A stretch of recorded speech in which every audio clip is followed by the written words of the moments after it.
Assalamualaikum warahmatullahi wabarakatuh.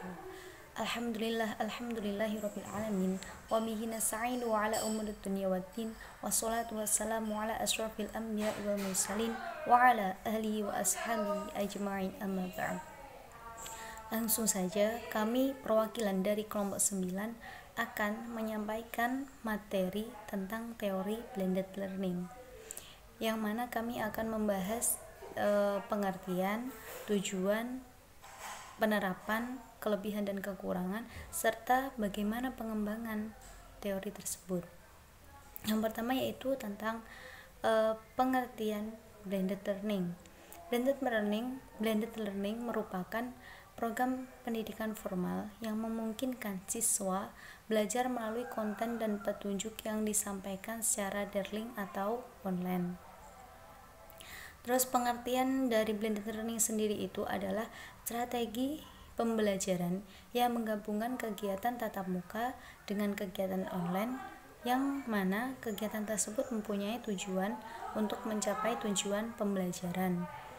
Jadi seperti yang kita lakukan saat ini, kita sering melakukan yang namanya kuliah online, yang mana itu kuliah tersebut bisa lewat online grup WhatsApp, terus Google Classroom, terus Edmodo dan lain sebagainya.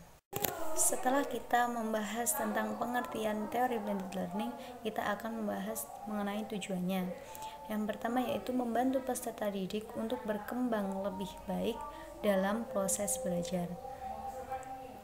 Seperti contoh, kan blended learning itu kegiatan belajar yang menggabungkan kegiatan tatap muka dengan kegiatan online, yang mana jika suatu pembelajaran itu tidak dapat dilakukan dengan tatap muka, maka pembelajaran dapat dilakukan dengan kegiatan online, yang mana itu tidak menghalangi peserta didik dalam kegiatan pembelajaran. Yang kedua, menyediakan peluang yang praktis dan realistis bagi pengajar dan peserta didik, yang mana tanpa adanya tatap muka tersebut, guru maupun peserta didik dapat melakukan proses pembelajaran, yang mana guru itu dapat mengirimkan materi lewat blended learning lewat online. Terus peserta didik pun dapat mengakses materi yang dikirimkan guru lewat online tersebut. Yang ketiga yaitu peningkatan penjadwalan fleksibilitas bagi peserta didik, yang mana misalkan guru mengirimkan tugas bagi peserta didiknya itu langsung dengan hari ataupun tanggal yang telah ditentukan batas akhir pengumpulan tugas tersebut. Jadi siswa lebih fleksibilitas dalam mengatur penjadwalan mengenai tugas tersebut. Terus yang keempat yaitu mendapatkan pembelajaran yang baik. Nah, kan tadi menggabungkan antara metode tatap muka dengan metode online. Yang metode tatap muka itu memungkinkan untuk melakukan pembelajaran secara interaktif. Ketika kita melakukan tatap muka, kita dapat aktif dalam kelas, dalam proses pembelajaran tersebut. Terus yang metode online dapat memberi materi tanpa batas ruang dan waktu. Jadi ketika kita melakukan metode online, penyampaian materi itu tidak dibatasi oleh ruang maupun waktu, kapan saja dikirim itu bisa. Setelah kita mengetahui apa saja tujuannya, kita akan membahas mengenai penerapannya, yang mana teori blended learning itu digunakan oleh para penyelenggara pendidikan terbuka dan jarak jauh, yang mana mereka memadukan pelajaran langsung dengan pelajaran berbasis teknologi. Penerapan blended learning itu di pendidikan dasar dan pendidikan menengah tidak dapat disamakan dengan pendidikan di perguruan tinggi. Hal ini dikarenakan adanya perbedaan pendekatan dan metode. pendidikan dasar dan menengah itu harus menerapkan tatap muka dalam pembelajaran. Karena apa? Karena anak-anak peserta didik yang masih di tingkat dasar dan menengah itu masih membutuhkan yang namanya bimbingan, arahan dari guru mengenai materi yang disampaikan.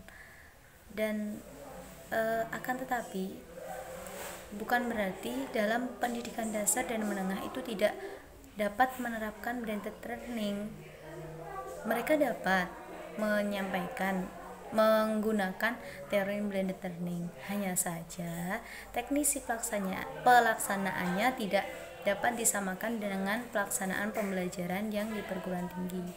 Kalau di perguruan tinggi, misal dosennya mengirim materi di Google Classroom, itu para mahasiswa sudah paham, maksudnya ini materi dibaca, terus jika ada tugas dikerjakan, itu mereka sudah menyadari akan itu semua. Tapi kalau masih di tingkat dasar, di tingkat menengah, itu masih ada yang namanya bimbingan, harus dengan bimbingan guru, arahan guru, pokoknya masih perlu adanya pengawasan dari guru. Terus proses pembelajaran ini ketika di tingkat menengah maupun dasar biasanya itu dibutuhkan saat menyampaikan tugas kepada peserta didik. Kemudian setelah mengetahui bagaimana penerapannya, kita akan membahas kekurangan dan kelebihannya yang akan disampaikan oleh rekan saya. Selanjutnya yaitu kelebihan dan kekurangan pembelajaran blended learning. Ya, jadi pembelajaran blended learning adalah menggabungkan antara pembelajaran di dalam kelas dan pembelajaran online. Jadi memiliki kelebihan dan kekurangan masing-masing. Yang pertama yaitu kelebihan pembelajaran tatap muka, ialah terjadinya interaksi secara langsung antara pendidik dengan peserta didik. Jadi dengan adanya interaksi secara langsung tersebut dapat memudahkan peserta didik untuk bertanya jawab kepada guru apa yang tidak difahami dan apa yang tidak dimengerti. Selanjutnya kelebihan pembelajaran online yaitu memungkinkan setiap orang mempelajari apapun tanpa dibatasi ruang dan waktu. Terus biaya operasional setiap peserta didik untuk mengikuti kegiatan pembelajaran menjadi lebih terjangkau. Yang ketiga, pengawasan terhadap perkembangan peserta didik jadi lebih mudah. Materi pembelajaran yang diperbarui secara mudah karena dapat diakses online melalui internet. Ya, jadi pembelajaran atau materi yang didapatkan itu dapat lebih banyak.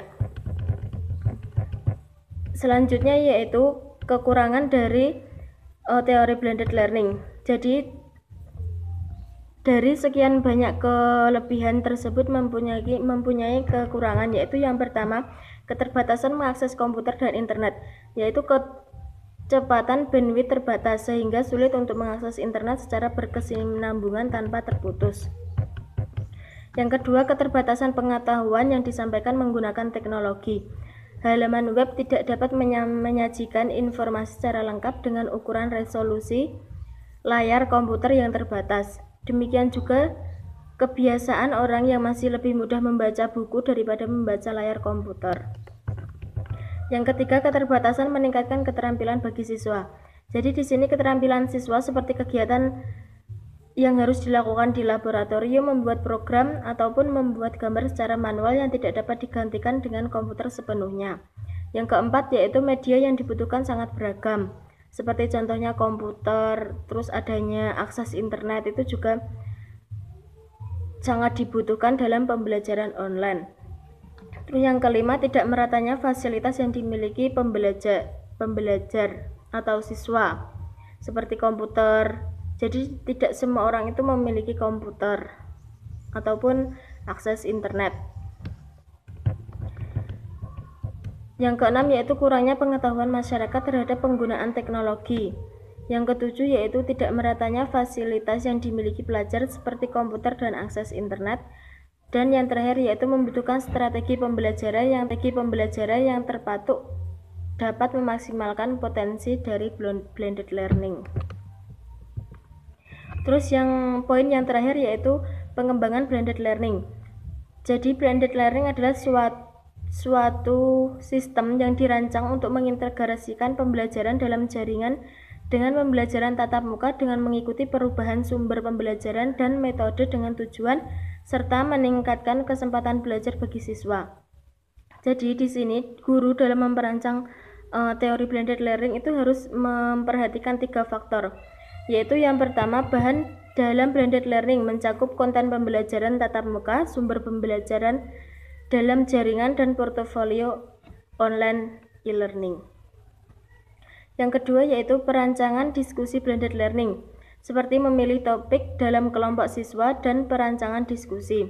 Yang ketiga yaitu perancangan evaluasi dalam blended learning, bagaimana harus dilakukan di dalam kelas dan bagian yang dapat dilakukan online. Jadi di sini pembagiannya, apakah evaluasi ini, apakah teori ini dapat dilakukan di dalam kelas ataupun pembelajaran online.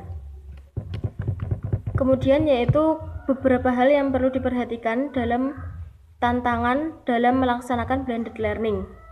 Yang pertama yaitu bagaimana mengelola kompleksitas pembelajaran. Jadi dalam blended learning, guru memiliki bermacam-macam media yang dapat dikombinasikan. Dengan pilihan yang luas menyebabkan makin kompleksnya perancangan yang harus dilakukan.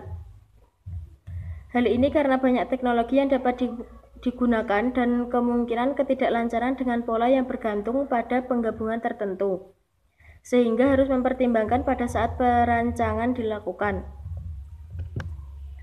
Yang kedua yaitu bagaimana mengurangi kekeliruan dalam pelaksanaan pembelajaran. Jadi komunikasi yang baik antara instruktur dan desainer pembelajar sangat menentukan keberhasilan blended learning. Jadi jika tidak ada komunikasi yang baik akan terjadi miskomunikasi sehingga menyebabkan siswa tidak paham. Selanjutnya yaitu bagaimana menemukan ekspektasi atau harapan siswa. Pembelajaran yang seakan-akan kelihatan sulit pada umumnya membuat siswa memiliki harapan untuk mendapatkan keuntungan yang lebih besar, sehingga tidak sesuai dengan tujuan yang ada. Jika ekspektasi dibuat seksama dan hati-hati, maka blended learning akan berhasil. Selanjutnya yaitu bagaimana mengontrol biaya sesuai dengan tujuan. Jadi blended learning menawarkan fleksibilitas dan efektivitas yang besar jika penggunaan media yang tepat untuk setiap objek. Penggabungannya tidak hanya mendapatkan efektivitas, tetapi harus efisien. Maka di sini perlunya menempatkan kontrol biaya pelaksanaan dalam perancangan pembelajaran dan disesuaikan penjaminan mutu serta pengukuran efektivitas pembelajaran. Ya, sekian penjelasan dari kelompok kami. Apabila ada kurang lebihnya mohon maaf. Wassalamualaikum warahmatullahi wabarakatuh.